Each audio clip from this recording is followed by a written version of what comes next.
Hello friends, e-PG study के YouTube channel में आपका स्वागत है। आज हम बात करेंगे पूर्ण प्रतियोगिता में बाजार संतुलन यानी कि market equilibrium under perfect competition. तो ये हमारा 12वां लेसन है हमारी माइक्रो इकोनॉमिक्स का। तो इसके अंदर हम पढ़ेंगे कि बाजार संतुलन की धारणा क्या है, संतुलन कीमत व संतुलन मात्रा, पूर्ण प्रतियोगिता में संतुलन कीमत का निर्धारण, मांग में होने वाले परिवर्तन पर संतुलित कीमत का प्रभाव, पूर्ति में होने वाले परिवर्तन पर संतुलित कीमत का प्रभाव, मांग पूर्ति में एक साथ परिवर्तन तथा संतुलित कीमत, और समय तत्व और संतुलन कीमत। तो अगर आपने हमारे चैनल को सब्सक्राइब नहीं किया तो सब्सक्राइब कर लीजिए और बेल आइकन की घंटी को दबा दीजिए ताकि हमारी हर वीडियो की नोटिफिकेशन आपको मिलती रहे। और अगर आपको हमारी वीडियो देखते टाइम अगर ये ब्लर हो रहा है तो आप प्लीज़ वीडियो की हाई क्वालिटी करके इस वीडियो को अच्छे से देख सकते हैं। तो आइए देखते हैं।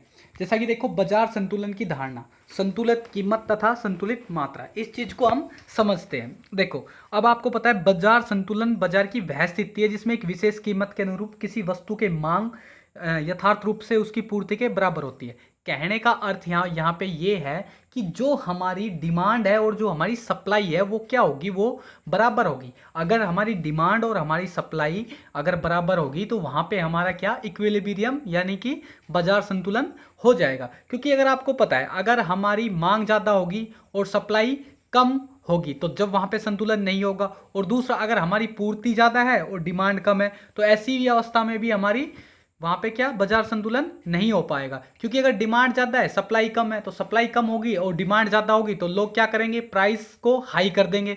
और अगर आपको पता है सप्लाई पूरी अच्छी तरीके से है और डिमांड नहीं है तो फिर वो वस्तु की कीमत को कम करना पड़ेगा।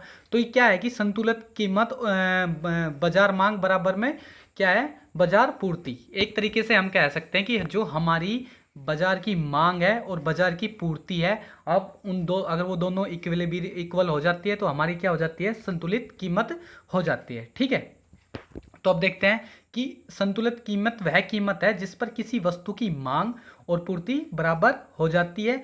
क्रेता और विक्रेता क्रय विक्रय क्रमशः एक दूसरे के बराबर होते हैं। कहने का अर्थ यहाँ पे ये है कि जो हमारी संतुलित कीमत है वह कीमत है जब वस्तु की डिमांड और उसकी सप्लाई क्या होती है, इक्वल हो जाती है। और जो वस्तु क्रेता और विक्रेता के जो क्रय विक्रय है वो हमेशा क्या हो जाते हैं, इक्वल हो जाते हैं। ठीक है जी।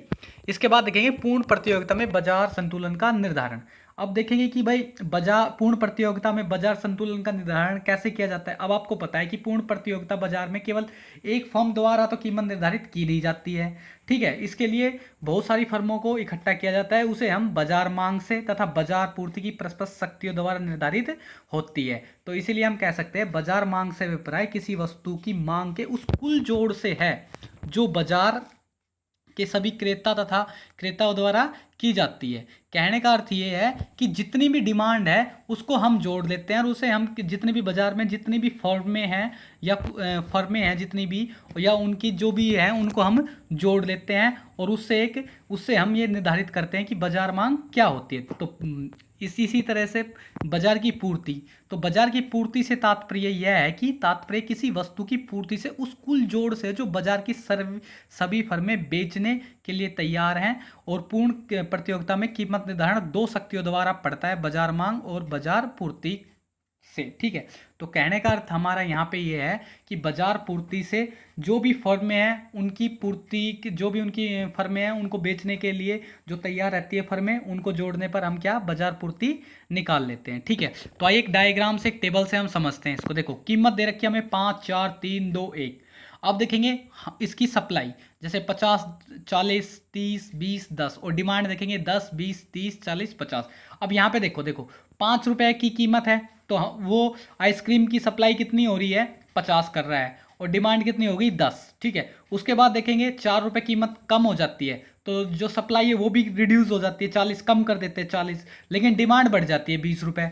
और जैसे ही हम दोबारा कीमत घटाते हैं तो क्या है, सप्लाई फिर कम हो जाती है 30 और डिमांड क्या हो गई, 30 रुपए। तो यहाँ पे क्या है, इक्विलिब्रियम हो गया। तो अब इसको एक डायग्राम से समझते हैं। देखो, वाई एक्सिस के ऊपर प्राइस दे रखा है, एक्स एक्सिस के ऊपर हमारी क्वांटिटी दे रखी है डजन के अंदर। ठीक है, अब देखेंगे सबसे पहले, देखो जहाँ पे 3 रुपए और ये 30 रुपए है तो ये क्या है, इक्विलिब्रियम पॉइंट आ गया। लेकिन देखो पहले क्या था, जो हमारी पहले जो हमारा डी डी वक्र है वो हमारा डिमांड है, और जो एस एस वक्र है वो हमारा सप्लाई वक्र, और ये जहाँ ई बिंदु पर ये क्या कर रहे हैं, इंटरसेक्ट कर रहे हैं या एक ई बिंदु पे काट रहे हैं, तो यहाँ पे हमारा क्या हो गया, इक्विलिब्रियम प्राइस हो गया है। ठीक है, ऊपर देखेंगे ए और बी, तो यहाँ पे एक्सीड सप्लाई हो गई। ठीक है, और नीचे शॉर्टेज ऑफ डिमांड हो गई, तो वहाँ पे सप्लाई ज़्यादा हो गई और यहाँ पे नीचे सप्लाई ज़्यादा हो गई। कहने का हमारा अर्थ ये है कि अगर हम सप्लाई को बढ़ा रहे हैं तो हमारी जो डिमांड है वो क्या पता उस अनुरूप बढ़े ना बढ़े, और अगर हम क्या कर रहे हैं कि सप्लाई को कम कर देते हैं तो डिमांड हमारी बढ़ जाती है। लेकिन अगर हमारी सप्लाई और हमारी डिमांड अगर एक जैसी है, यानी कि हमें 30 ही आइसक्रीम चाहिए थी और 30 की ही मांग है, तो यहाँ पे क्या हो जाएगा, यहाँ पे हमारा पूर्ण प्रतियोगिता में संतुलित कीमत आ जाएगी, और वो 3 रुपये के ऊपर 30 क्वांटिटी पे ये हमारी संतुलित कीमत हो जाएगी जी। ठीक है, तो इसके बाद देखेंगे अब ये जो भी है।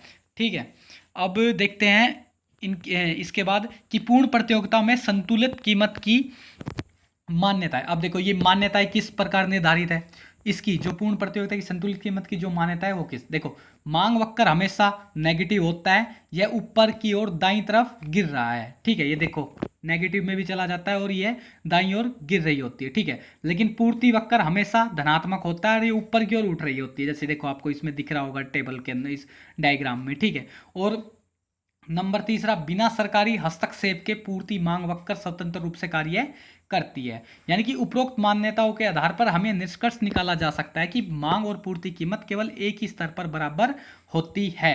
यानी कि जहां पे ये हमारी सप्लाई और डिमांड इंटरसेक्ट करेगी वहां हमारा क्या हो जाएगा, संतुलित कीमत आ जाएगी। ठीक है, अब इसके बाद देखेंगे कीमत निर्धारण।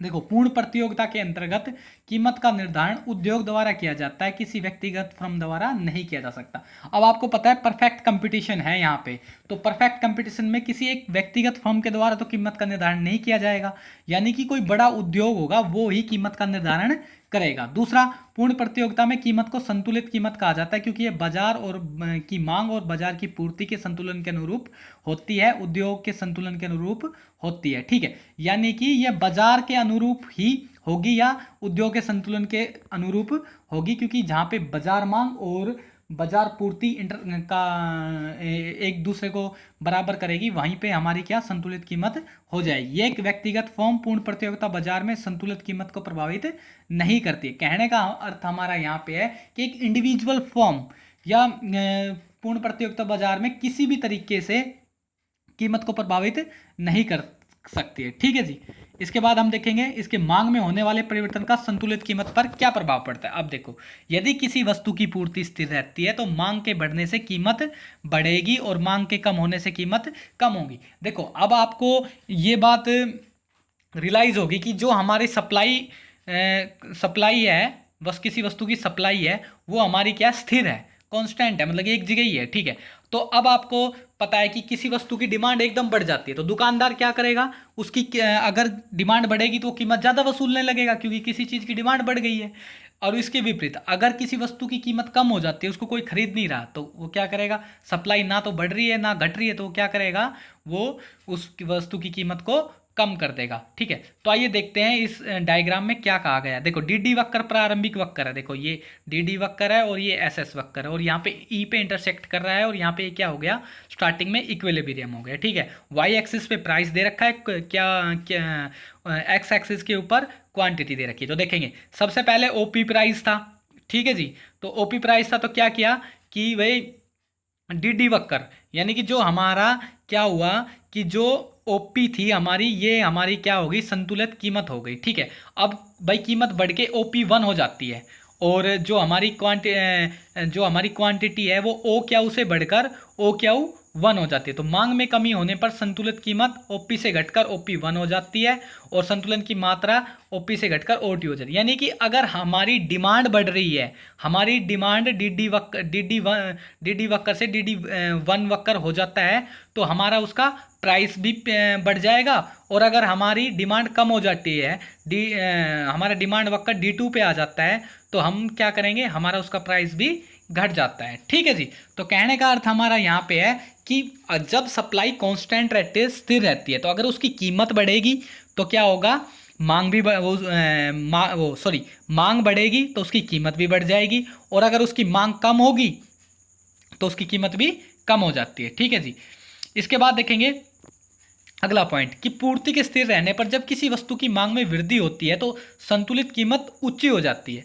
ठीक है, संतुलित उत्पादन भी बढ़ जाता है। इसके विपरीत जब मांग में कमी होती है तो संतुलन कीमत कम हो जाती है और उत्पादन भी कम हो जाता है। अब ये यहाँ पे हमारे दो चीज आ गई, हमारी दो सिचुएशन आ गई। अब इनको देखते हैं, देखो increasing in demand and decreasing in demand. अब देख रहे हैं, देखो जैसे पहले हमारा क्या था, एक्स एक्सिस के ऊपर क्वांटिटी दे रखी है पहला डायग्राम में और प्राइस दे रखा है। तो देखेंगे पहले ओपी हमारा क्या था, हमारी कीमत थी, लेकिन क्या हुआ, हमारी डिमांड एकदम बढ़ गई है। तो डिमांड जो डी वक्कर है वो D1 पे शिफ्ट हो गया है ऊपर की तरफ। तो ऊपर की तरफ शिफ्ट हुआ है तो क्या हुआ, प्राइस इंक्रीज हुआ, डिमांड इंक्रीज हुई तो हमारा प्राइस भी इंक्रीज हो गया। इसी तरह डिक्रीज हो गया कि भाई अगर हमारी डिमांड नीचे गिर गई है और हमारी सप्लाई कांस्टेंट है तो देखेंगे कि हमारा प्राइस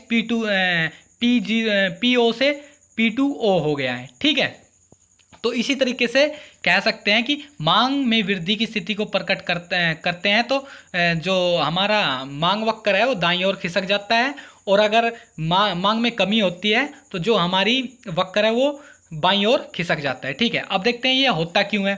ठीक है, देखो मांग में वृद्धि कि भाई चित्र 3 से ज्ञात होता है कि SS वक्र के स्थिर रहने पर मांग बढ़ने के कारण ऊपर की ओर खिसक गया है, और भाई तो अब ये नया संतुलन हो जाएगा। ठीक है, E1 संतुलन हो जाएगा। मांग में कमी के कारण ये DD वक्र नीचे की ओर सरक जाता है तो नई संतुलन E2 हो जाएगा। ठीक है जी।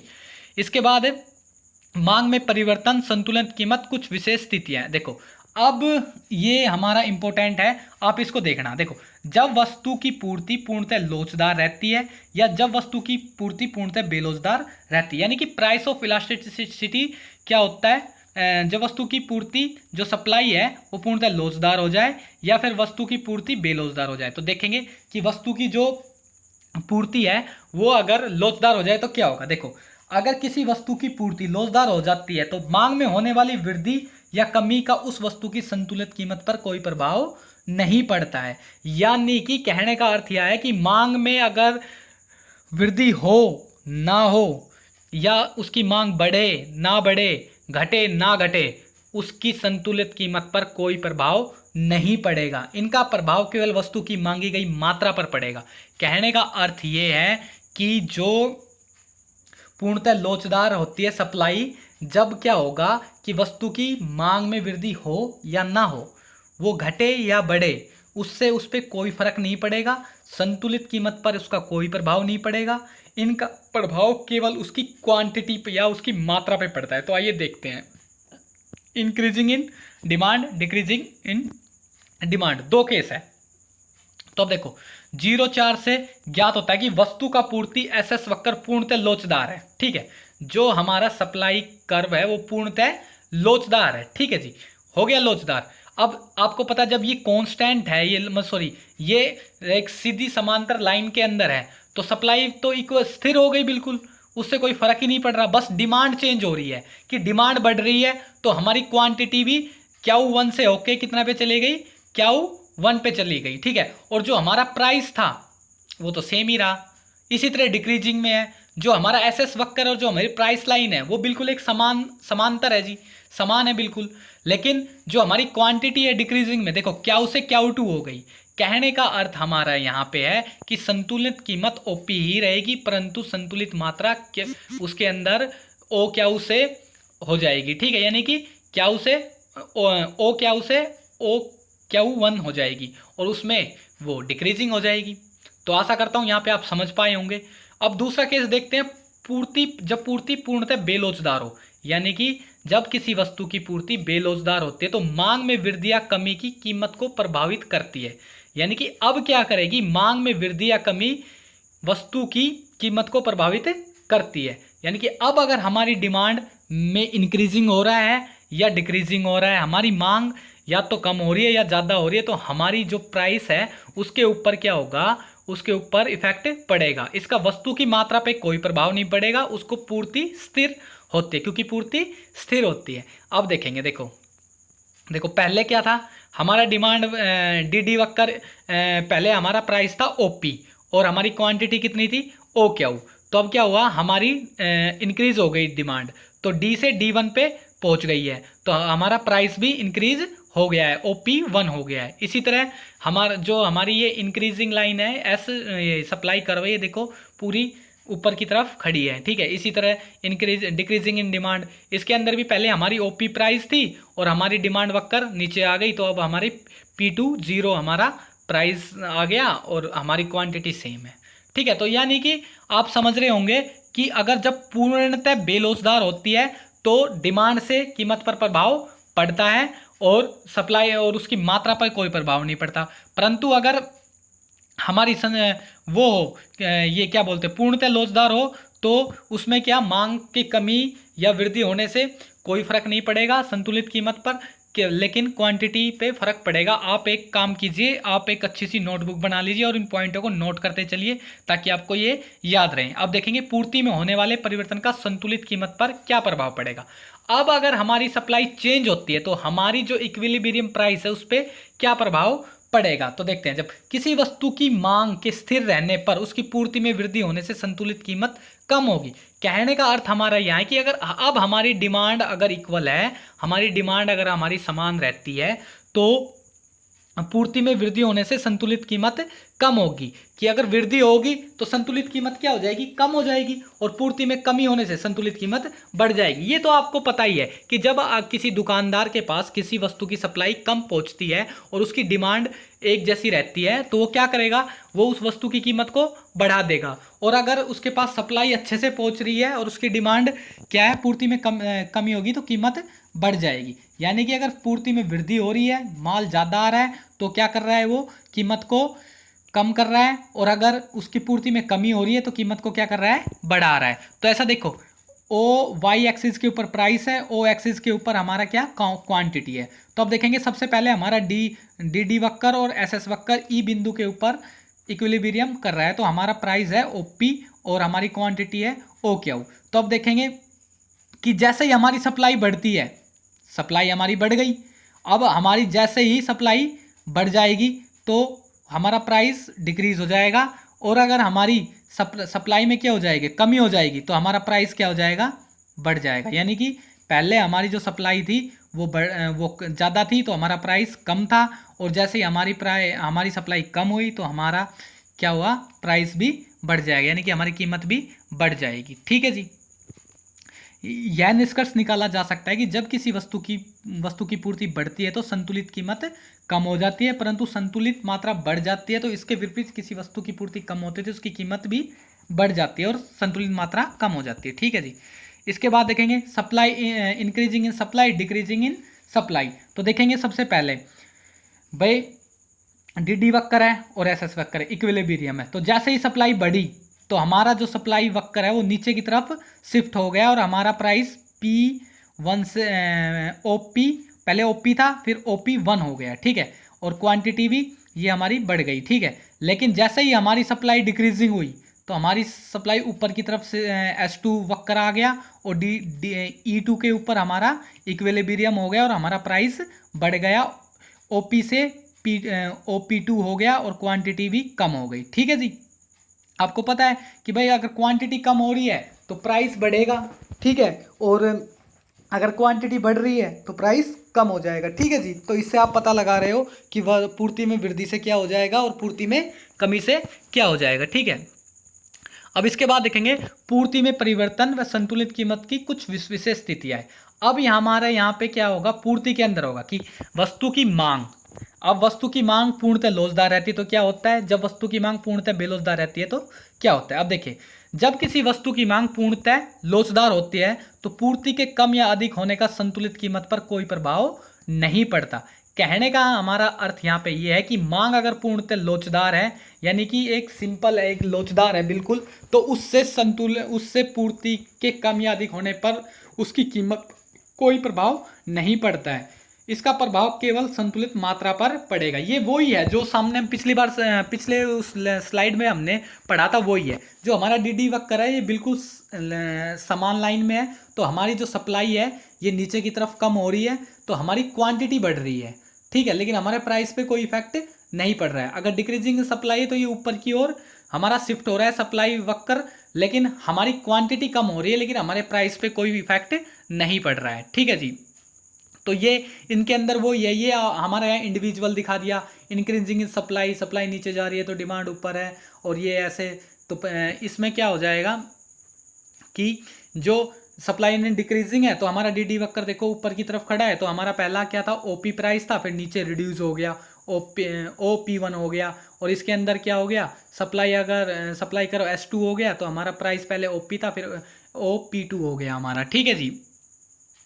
इसके बाद देखेंगे मांग व पूर्ति में एक साथ परिवर्तन, संतुलित कीमत, यानी कि अब क्या हो रहा है, मांग और पूर्ति में एक साथ परिवर्तन और संतुलित कीमत, यानी कि जो अब हमारा डिमांड और सप्लाई में एक साथ परिवर्तन होगा और हमारी संतुलित कीमत में क्या प्रभाव पड़ेगा। अब देखते हैं इसमें कि अध्ययन की सुविधा की दृष्टि से अब हमने संतुलित कीमत पर केवल मांग में होने वाले परिवर्तन तथा पूर्ति में होने वाले परिवर्तन का विश्लेषण किया था, परंतु वास्तव में मांग और पूर्ति दोनों एक साथ परिवर्तन होते रहते हैं, और इनको हम देखते हैं। संतुलित कीमत पर मांग पूर्ति में एक साथ परिवर्तन के पड़ने पर प्रभाव का अध्ययन कर सकते हैं। देखो अब ये हमारा है, हम जानते हैं कि मांग पूर्ति में वृद्धि होने के कारण वस्तु की मात्रा संतुलित में अवश्य वृद्धि होगी, यानी कि अगर मांग और यानी कि डिमांड और सप्लाई में अगर हमारी वृद्धि होती है तो हमारी संतुलित मात्रा में भी अवश्य वृद्धि होगी, यानी कि जिस तरीके से हमारी डिमांड बढ़ेगी, सप्लाई बढ़ेगी, तो हमारी जो संतुलित मात्रा है वो भी बढ़ेगी, परंतु कीमत में कोई परिवर्तन नहीं होगा, यानी कि प्राइस हमारा परिवर्तन हो गया नहीं, या इस बात पर निर्भर करेगा कि मांग में पूर्ति की तुलना में अधिक वृद्धि होती है या बराबर की वृद्धि होती है या कम वृद्धि होती है। कहने का हमारा अर्थ यहाँ पे ये है कि अगर कीमत में जो परिवर्तन होगा वो इस बात पर निर्भर करेगा कि उसकी सप्लाई में अधिक वृद्धि होगी या उसकी बराबर वृद्धि हो रही है या उसमें कम वृद्धि हो रही है। ये तीनों चीज़ें अगर एक साथ होगी तभी हमारा संतुलित कीमत पर इस पर प्रभाव पड़ेगा। अब देखते हैं फिगर नंबर 10।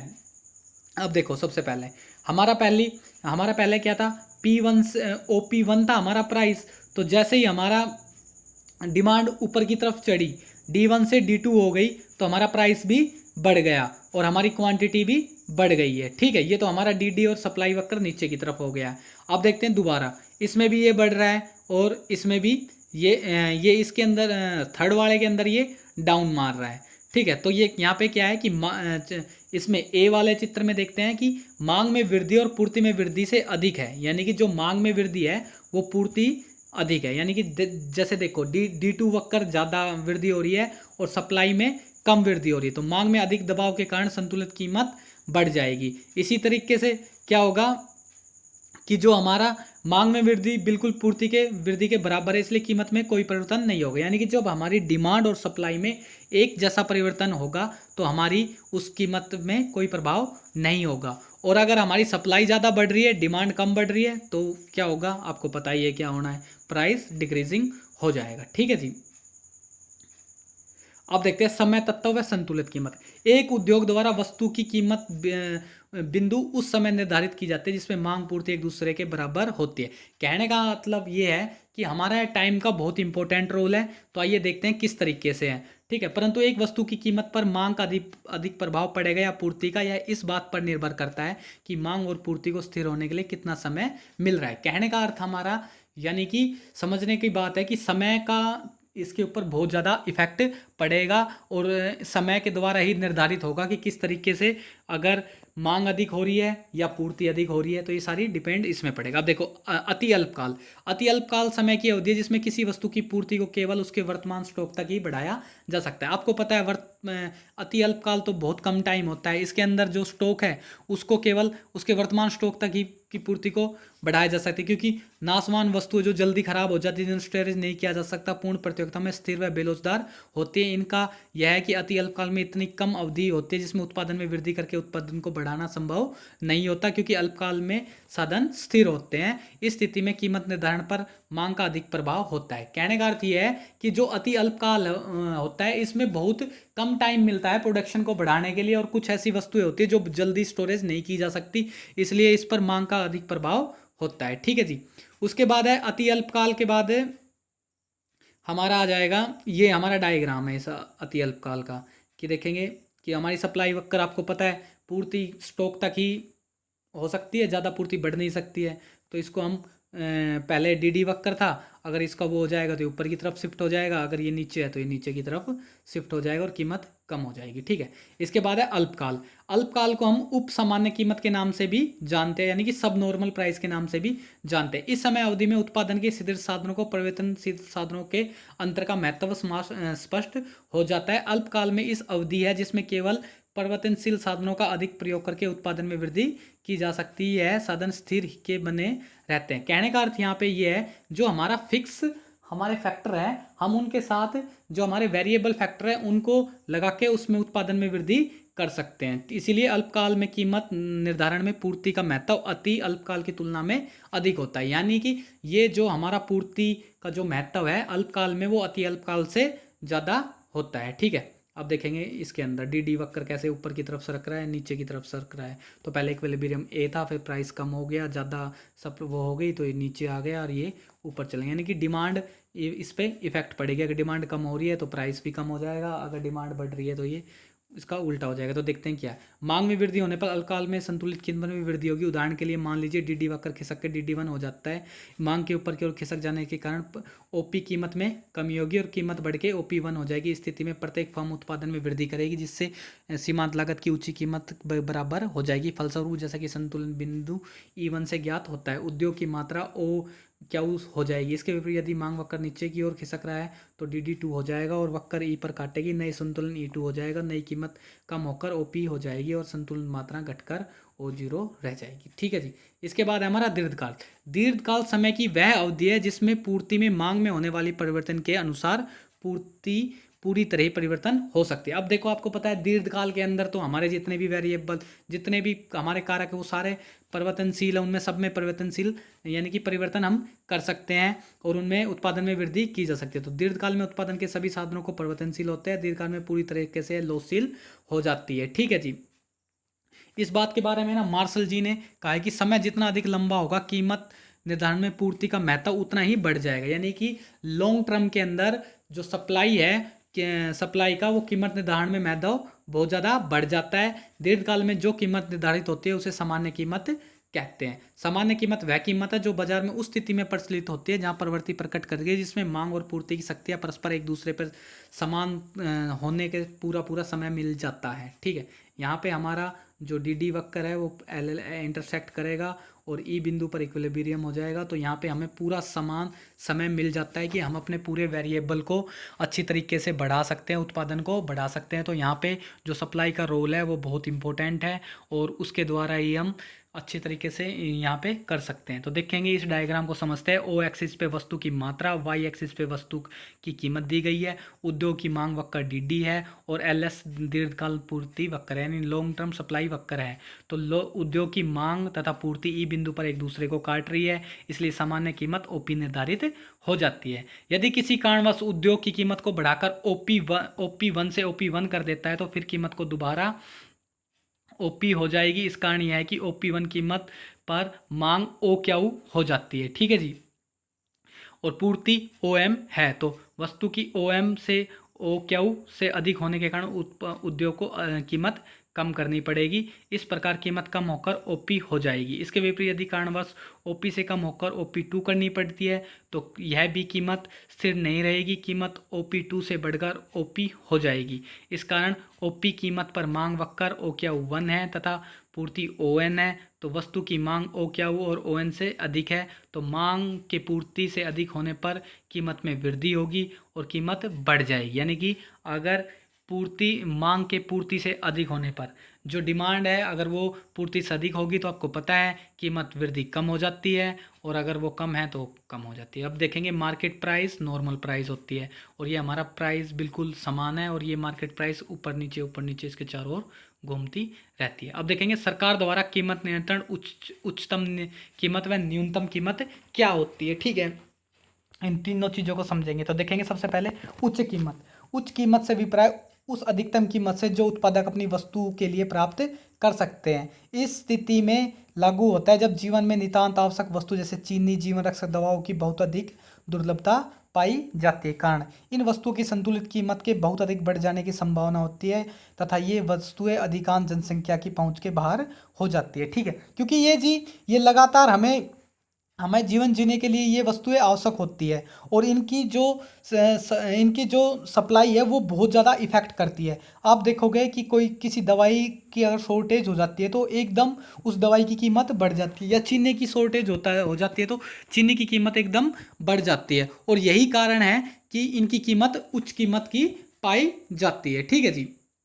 तो अब देख लो, ये डायग्राम दे रखा है, तो हमारा यहाँ पे एक दूसरे क्या बिंदु पे इंटरसेक्ट कर रहा है, तो यहाँ पे क्या होगा कि यदि उच्च कीमत प्रचलित कीमत के बराबर है, ऊपर निर्धारित की जाती है, तो अर्थव्यवस्था पर कोई प्रभाव नहीं पड़ेगा। वो इसलिए नहीं पड़ेगा क्योंकि इनसे कोई इफेक्ट नहीं पड़ता है। इसके विपरीत यदि उच्चतम कीमत प्रचलित संतुलित कीमत के नीचे निर्धारित की जाएगी तो मांग यानी कि अधिक के मांग की स्थिति उत्पन्न हो जाएगी। यानी संतुलित कीमत के नीचे अगर किसी की वो हम कीमत निर्धारित करते हैं तो वहाँ पे एक्सेस डिमांड हो जाएगी, क्योंकि आपको पता है कि ऐसी वस्तुएं जो हमारे लिए यूज के लिए बहुत ज़रूरी है, तो हम क्या करेंगे, उस वस्तु को ज़्यादा खरीदना शुरू कर देंगे। ठीक है, और हमारे यहाँ पे डिमांड बढ़ जाएगी और पूर्ति कम हो जाएगी। ठीक है, तो हम यहाँ कह सकते हैं कि यहाँ अधिक के मांग हो जाता है। अधिक के मांग के कारण बहुत चोर बाजार वाले काले बाजार वाले में बिकने लगती है। काले बाजार से अभिप्राय यह है कि अवैध बाजार है, जैसे किसी वस्तु सरकार द्वारा निर्धारित कीमत से अधिक कीमत पर गैर कानूनी तरीके से बेचा जा सकता है। इसे रोकने के लिए सरकार राशनिंग लागू करती है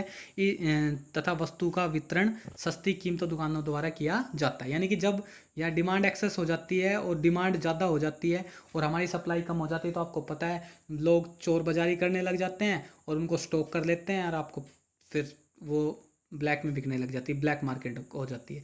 इसके बाद है हमारी न्यूनतम कीमत। न्यूनतम कीमत से अभिप्राय कम से कम कीमत है जो उत्पादकों के उत्पाद के लिए दी जाती है। यहाँ पे किसानों को न्यूनतम आय सुनिश्चित करने के लिए उन्हें कीमत दी जाती है। जैसे आप देखते हैं ना, समर्थन मूल्य गेहूं का अब की बार 2050 निर्धारित किया गया, यानी कि उनकी जो उत्पाद है उसके लिए कम से कम कीमत निर्धारित की जाती है सरकार द्वारा। ये उस कीमत तक तो बेच पाएंगे, उससे कम नहीं बेच पाएंगे। ठीक है, उससे ज़्यादा बेच सकते हैं। तो इसमें क्या, क्योंकि फसल के बहुत अधिक उत्पादन व बाजार में अधिक पूर्ति की स्थिति में कृषि पदार्थ के दाम बहुत गिर जाते हैं। फलस्वरूप किसान की आय में अधिक उत्पादन के बावजूद भारी कमी हो जाती है। ऐसी स्थिति में बहुलता में निर्धनता का विरोधाभास, पैराडॉक्स पॉवर्टी कहते हैं। ठीक है, ये इसलिए ज़रूरी है क्योंकि जब एक साथ आपको पता है बहुत सारे लोग अपने खेतों में गेहूं बोते हैं या कुछ करते हैं, तो मंडी में जाते हैं तो एक साथ बहुत सारी सप्लाई हो जाती है, तो सरकार क्या करती है, उनको न्यूनतम समर्थन मूल्य दे देती है कि इतने इतने रुपए से कम तो हम खरीदेंगे ही, मतलब कि कोई खरीद नहीं सकता है, उससे ज़्यादा से ज़रूर कर सकता है लेकिन खरीद नहीं सकता, ताकि किसानों को हानि ना हो। यदि न्यूनतम प्रचलित संतुलित कीमत के बराबर या निर्धारित की जाती है, बाजार पर उसका प्रभाव नहीं पड़ता। यदि न्यूनतम कीमत प्रचलित संतुलित कीमत से अधिक निर्धारित की जाती है तो पूर्ति आधिक्य की स्थिति उत्पन्न हो जाती है। ठीक है, पूर्ति आधिक्य स्थिति जिसमें न्यूनतम कीमत पर पूर्ति मांग से अधिक होती है। तो भाई अब यहाँ पे मांग अधिक अधिक हो जाएगी, यानी कि सप्लाई अधिक हो जाएगी और डिमांड कम हो जाएगा।